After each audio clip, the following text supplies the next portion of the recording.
The Book of Kings uses a unique narrative structure that weaves together the stories of the northern and southern kingdoms to present the history of Israel up until the fall of the northern kingdom. Each time a new king appears on the scene, the author applies an exclusive evaluation standard,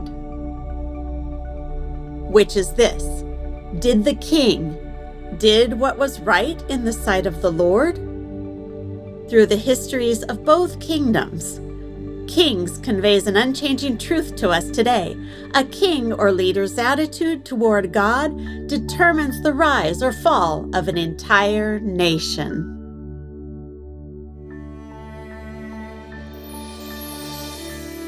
King Jeroboam of the northern kingdom did what was evil. When his son Abijah fell ill, Jeroboam told his wife to bring gifts and disguise herself to consult the prophet Ahijah in Shiloh. Notably, he did not inquire of the golden calves he himself had established, essentially exposing the falsehood of the very religious system he had created. The prophet foretold that Jeroboam's son would die, and a series of disasters would strike his entire household. Their corpses would become food for animals. The prophet warned that the Lord would strike the northern kingdom, uprooting the Israelites from the promised land and exiling them to foreign nations. He will give Israel up because of the sins of Jeroboam, which he sinned and which he caused Israel to commit.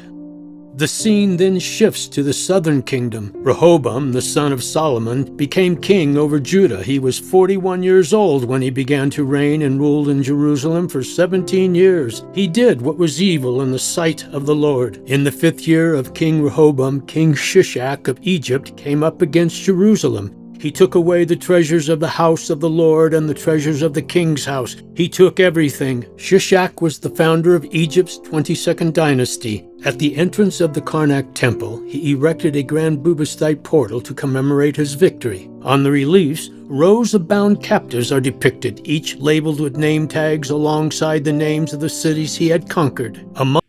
其中亚拉德、他纳、伯善和米基多这些圣经中的城市都一一在列。A fragment of a stone slab bearing Shishak's name was discovered.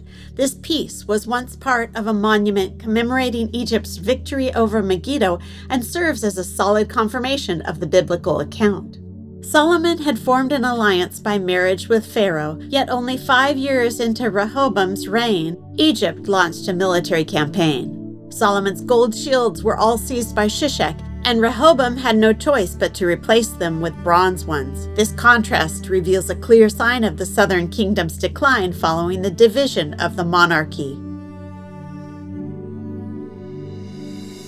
Abijam, Rehoboam's son, reigned over Judah for 3 years. He followed in his father's footsteps and refused to submit to God. However, because the Lord remembered his covenant with David, he preserved the Davidic dynasty and did not allow it to be overtaken by the northern kingdom. Abijam's son, Asa, chose to follow David's example of faithfulness. He removed the idolatry introduced by his grandmother, Maacah, burning the Asherah pole beside the Kidron Valley, and brought the consecrated gold and silver vessels into the temple as offerings to the Lord. There is no perfect person in this world. Even in King Asa's life, there were 2 major regrets. First, he did not fully remove the high places. Second, when faced with diplomatic challenges, he relied on human strength rather than trusting in God. When Baasha, king of Israel, gained control of the key northern routes into Judah, Asa did not seek the Lord. Instead, he used gold and silver from the temple and palace treasuries to make a treaty with Ben-Hadad, king of Aram. Though Asa had experienced God's abundant grace, he failed to pray or rely on God in crucial diplomatic decisions. Even in the final 2 years of his life, when afflicted with a disease in his feet, he still did not seek help from God. How deeply regrettable. In the northern kingdom, Nadab, son of Jeroboam, ruled for only 2 years before he was assassinated by Baasha at Gibbethon. Jeroboam's entire household was destroyed, fulfilling the word of the Lord spoken through the prophet Ahijah. This marked the beginning of a violent and ruthless pattern of usurpation in the kingdom of Israel. Baasha, who had taken the throne through a coup, also turned away from the Lord. His son Elah reigned for 2 years before being assassinated by one of his own military commanders, Zimri. Baasha's entire household was wiped, just as the Lord had foretold through the prophet Jehu. But Zimri's reign lasted only 7 days before Omri launched an attack from Gibbethon and seized the throne. Today, Tel Melah, known in the Bible as Gibbethon, is a place of quiet stillness. Who would imagine that such a string of bloody power struggles once unfolded here? When we revisit this portion of history, beyond the violence and ambition for power, what message does God want us to hear? The central focus of Scripture is not merely on palace intrigue or political violence, but on the righteous God who executes judgment. Through the prophet Jehu, God declared, "Since I exalted you out of the dust and made you leader over my people Israel, and you have walked in the way of Jeroboam and have caused my people Israel to sin, provoking me to anger with their sins." The prophet's warning shows us that the rise of kings comes from God, and so does his righteous judgment. After Omri became king, he purchased the hill of Samaria for over 60 kilograms of silver and built it up as the capital city of the northern kingdom. This new capital replaced Shechem, which had been established by Jeroboam, and it remained the center of the northern kingdom until its eventual exile. This is the ancient site of Samaria, where a remarkably well-preserved city ruin remains. The site includes fortification walls, a royal palace, and an altar. Archaeologists have uncovered inscribed clay fragments and exquisitely crafted ivory artifacts here, all pointing to the wealth and cultural sophistication of the Omri dynasty. This famous black obelisk was erected by Shalmaneser III, king of Assyria, to commemorate his military victories. It vividly depicts scenes of conquered kings bowing down before the Assyrian ruler. Among them is Jehu, king of Israel, identified on the monument as son of Omri. This was a common Assyrian practice, using the name of a dynasty's founder to represent the entire ruling house. In fact, archaeologists have found 5 Assyrian records referring to Israel as the House of Omri. Omri's son Ahab succeeded him and reigned as king of Israel for 22 years. Through his marriage alliance with Jezebel, the princess of Sidon, the worship of Baal and Asherah became widespread in the northern kingdom. Samaria, too, became a center of idolatry. According to Canaanite tradition, Baal was considered the king of the gods, the one who controlled wind, rain, and agriculture. Yet despite this belief, Israel experienced a severe drought. God raised up a prophet to awaken a king blinded by idols. The name Elijah in Hebrew means the Lord is God. He was called to confront King Ahab and directly challenged the worship of Baal. "As the Lord, the God of Israel, lives, before whom I stand, there shall be neither dew nor rain these years, except by my word." Then the Lord commanded Elijah to go to the brook Cherith, east of the Jordan River, and arrange for ravens to bring him bread and meat each morning and evening. Those whom God uses, he personally shapes. One must first encounter God before they can faithfully bear witness to him. Through this miracle involving ravens, Elijah experienced firsthand that behind natural events stood a supernatural God who reigns over all. After some time, the brook dried up. God then brought Elijah into the second stage of his ministry training. He sent him to Sidon, the very homeland of Jezebel. Indeed, any place can become a seminary where you and I are trained by God. Just like Moses in the wilderness, Nehemiah in the royal court, and Peter by the Sea of Galilee. God instructed Elijah to find a widow living in Zarephath, but the woman made it clear that her family was on the brink of starvation. Yet the prophet Elijah insisted that she first bake a small cake for him. Of course, God could have provided for Elijah in any way he chose, yet he deliberately used a method that placed Elijah in a position of seeming indebtedness. Both Elijah and the widow needed to learn the lesson of obedience to God. Only through that could they turn back from the edge of despair. She went and did as Elijah said, so that she as well as he and her household ate for many days. The jar of meal was not emptied, neither did the jug of oil fail, according to the word of the Lord that he spoke by Elijah. Later, the widow's son became gravely ill. This marked the third stage of Elijah's ministry training.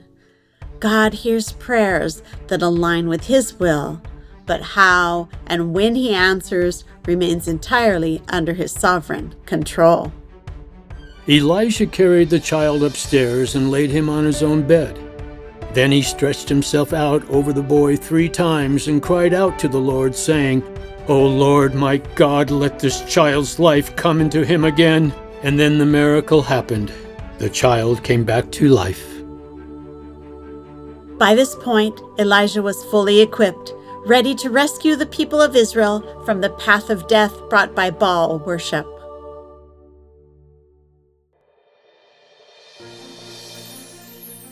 The drought in the northern kingdom had reached a breaking point. Ahab and his palace administrator Obadiah were forced to search separately for water sources. Elijah appeared before Obadiah. This same Obadiah had bravely hidden 100 of the Lord's prophets when Jezebel was slaughtering them. His courage shows us that even in a corrupt royal court, one can still be used by God. Today, no matter where you are, you too can be a vessel for God's miracles. Elijah proposed to Ahab a challenge: gather all the prophets of Baal and Asherah to face off against him alone. The showdown would take place on Mount Carmel. I'm now standing at the top of Mount Carmel. Even as I recall the dramatic showdown that once took place here, I still feel a sense of awe.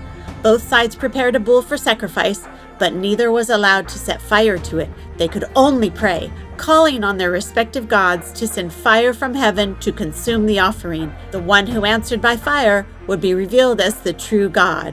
The prophets of Baal tried everything. They cried aloud, danced, and even cut themselves until they bled, but Baal gave no response. Scripture emphasizes this silence 3 times. There was no voice, no answer, and no response. It was proof that Baal was no god at all. Then Elijah repaired the altar of the Lord. He took 12 stones according to the number of tribes of Israel and dug a trench around the altar. He commanded the people to fill jars with water and pour it over the burnt offering and the wood 3 times. So much water was used that the altar, the meat, and the wood were completely soaked. Even the trench was filled with water. Then Elijah lifted his voice in prayer. "Answer me, O Lord. Answer me, so that this people may know that you, O Lord, are God, and that you have turned their hearts back." Elijah's prayer was centered not on personal glory, but on bringing the people of Israel back to the Lord, the one true God. At that very moment, the Lord sent fire from heaven that consumed everything. Even the water in the trench was dried up. The people of Israel fell on their faces and finally declared, "The Lord indeed is God." By the brook Kishon in the Jezreel Valley, Elijah executed the prophets of Baal. Then he climbed back to the top of the mountain to pray once more. He sent his servant to look toward the sea 7 times. At last, a small cloud rose from the sea. In a flash, the skies grew dark with clouds, and a torrential rain poured down from heaven. The prophet Elijah acted and prayed by faith, not by sight. Through his obedience, God's people experienced firsthand the powerful truth that the Lord is God. He exposed the falsehood of Baal and Asherah worship, and his faith opened the heavens to bring life-giving rain upon the land. Today, you and I are also called to live with authentic love and courage, so that, like Elijah, we may become salt and light in a dark generation. When the gospel is lived out and made visible, it has the power to transform a culture that resists God. As the Lord's Prayer teaches us, "Your kingdom come, your will be done, on earth as it is in heaven."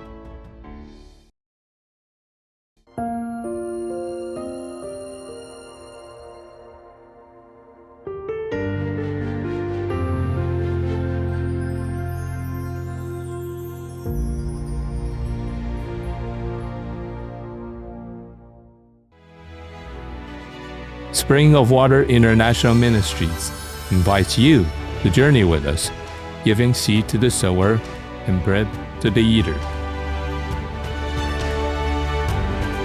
For more details, please contact Spring of Water International Ministries.